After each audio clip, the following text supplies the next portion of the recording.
Bicara tentang pembaharuan dan modernisasi, sebenarnya tradisi pembaharuan dalam Islam sudah berlangsung lama sejak masa-masa awal sejarah Islam. Karena dalam Islam sendiri, setiap kali terjadi masalah baru yang belum ada ketentuan hukumnya, umat Islam akan mencari jawabannya melalui berbagai metode, seperti ijma, qiyas, dan berbagai metode lainnya dengan tetap merujuk kepada Al-Quran dan Al-Hadis. Namun, istilah tajdid atau pembaharuan dalam Islam baru populer pada abad ke-18 Masehi, ketika adanya kontak antara dunia Islam dengan dunia Barat, apalagi ketika Mesir jatuh oleh Napoleon Bonaparte dan imperialisasi Barat terhadap negara-negara Muslim lainnya. Tetapi, hal ini jugalah yang akhirnya membuka pemikiran pemuka-pemuka intelektual Islam untuk segera mengadakan upaya-upaya pembaharuan sehingga umat Islam tidak tertinggal oleh pesatnya perkembangan zaman. Namun, pembaharuan dalam Islam berbeda dengan Renaissance dalam dunia Barat. Jika Renaissance Barat muncul dengan cara menyingkirkan peran agama dari kehidupan masyarakat, maka pembaharuan Islam sebaliknya, yakni untuk tujuan memperkuat prinsip dan ajaran Islam itu sendiri demi kemaslahatan dunia secara lebih luas. Ada beberapa faktor sebenarnya yang mendorong lahirnya gerakan pembaharuan dan modernisasi Islam, seperti sifat jumud atau stagnan. Sifat inilah yang membuat umat Islam berhenti berpikir dan berusaha sehingga menjadi tertinggal oleh zaman. Yang kedua, persatuan di kalangan umat Islam mulai terpecah belah. Tentu saja kemajuan tidak akan bisa dicapai apabila tidak ada persatuan dan kesatuan yang diikat oleh tali ukhuwah Islamiyah. Yang ketiga, adanya kontak yang terjadi antara dunia Islam dan dunia Barat. Seperti yang saya katakan tadi, umat Islam mulai menyadari ketertinggalan mereka ketika adanya kontak antara dunia Islam dengan dunia Barat yang kemudian mendorong terjadinya pembaharuan. Berbicara tentang pembaharuan, tentu erat kaitannya dengan para tokoh pembaharuan dalam dunia Islam. Lalu, ada siapa saja? Yang pertama adalah Muhammad Ali Pasha.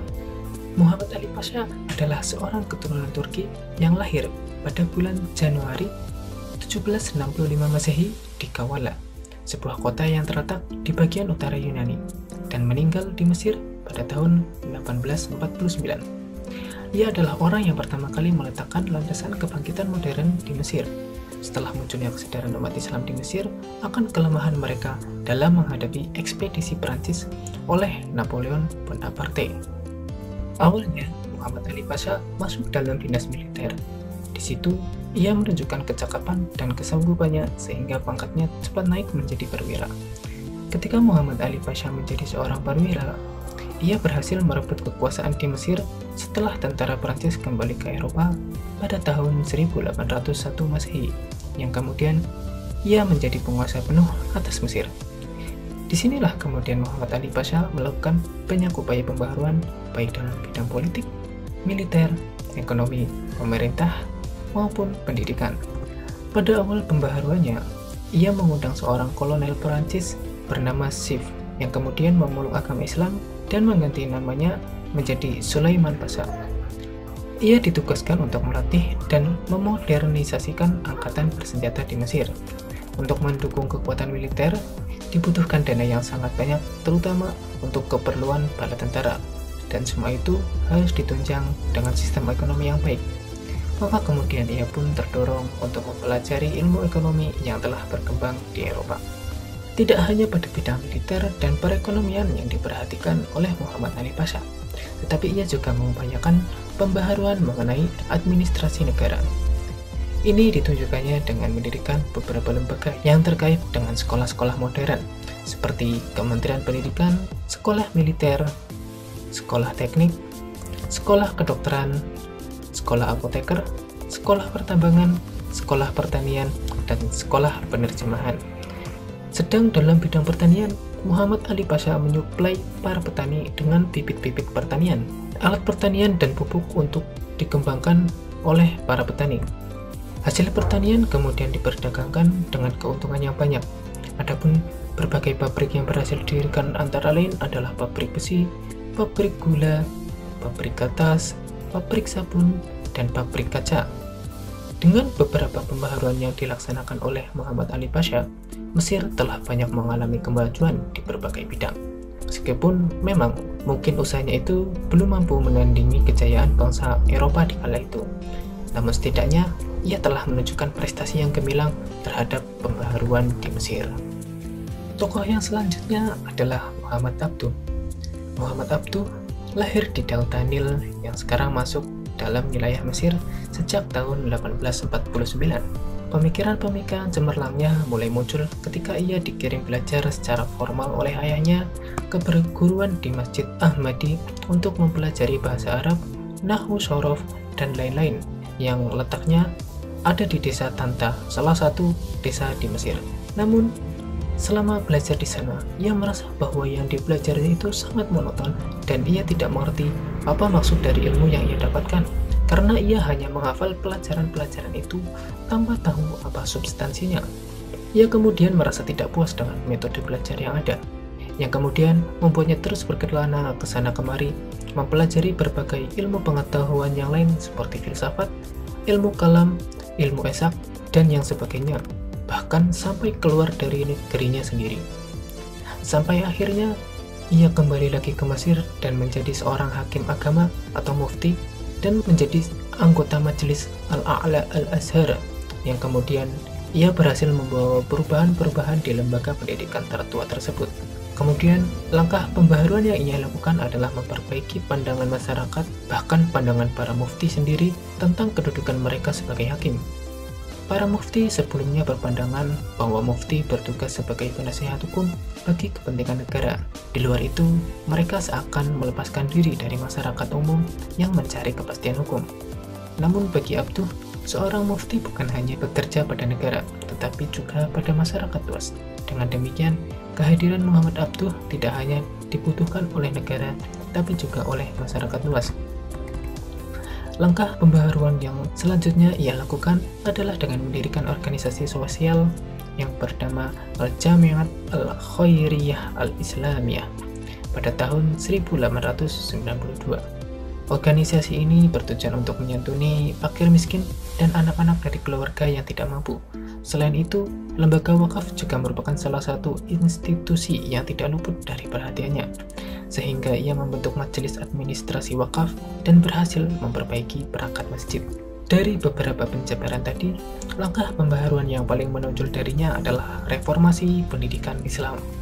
Meskipun reformasi tersebut difokuskan oleh Muhammad Abduh pada Universitas Al-Azhar, tempat di mana ia menimba ilmu.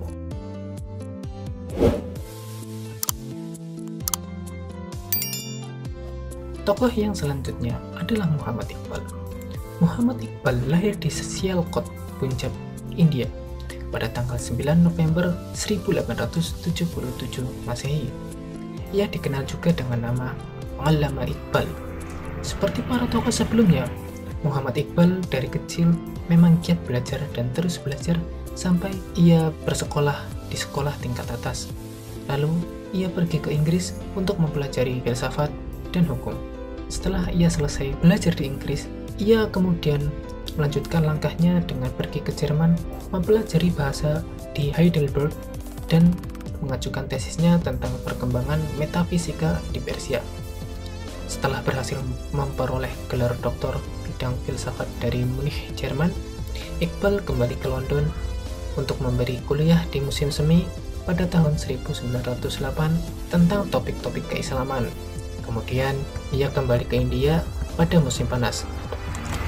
Sejak itu, ia aktif memberikan kuliah tentang filsafat dan sastra Inggris di India. Iqbal juga muncul memberi respon terhadap kondisi umat Islam dengan menjawab persoalan-persoalan yang dihadapi Muslim India. Respon yang ia berikan tersebut ia kemukakan pada tahun 1930 dalam rapat tahunan Liga Muslim dengan membentuk negara tersendiri bagi komunitas Muslim yang terpisah dari India yang Hindu.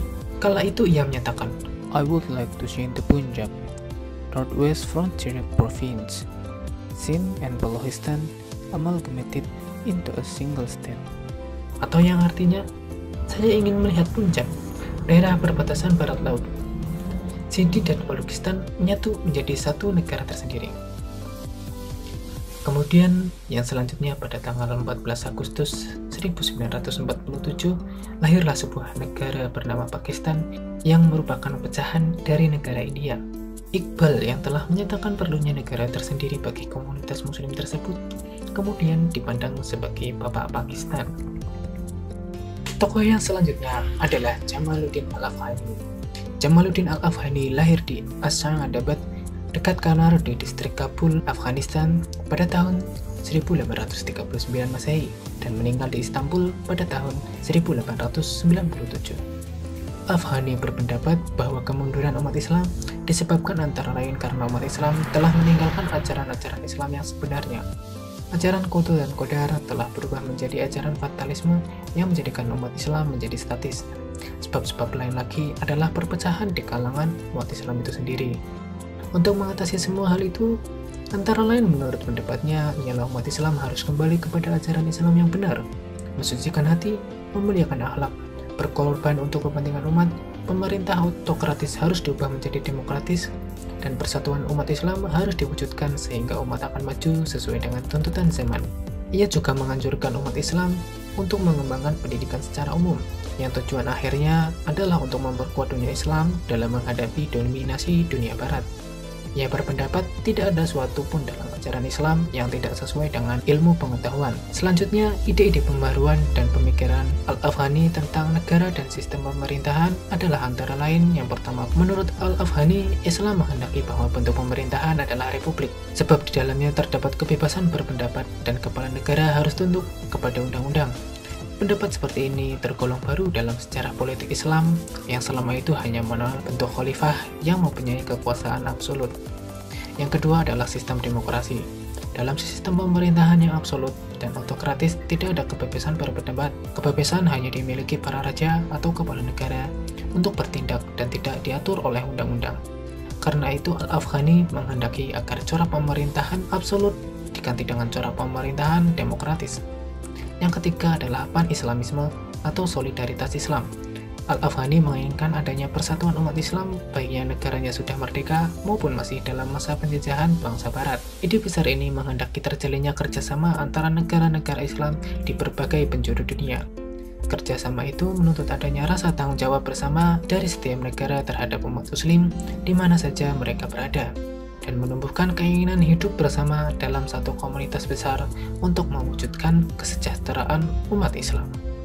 Nah, jadi itulah bagaimana terjadinya pembaharuan dan modernisasi dalam dunia Islam, yang pada awalnya adalah terjadinya kontak antara dunia Islam dengan dunia Barat, yang kemudian pada akhirnya memunculkan para pemikir-pemikir intelektual Islam untuk mengadakan sebuah pembaharuan dan modernisasi dalam dunia Islam.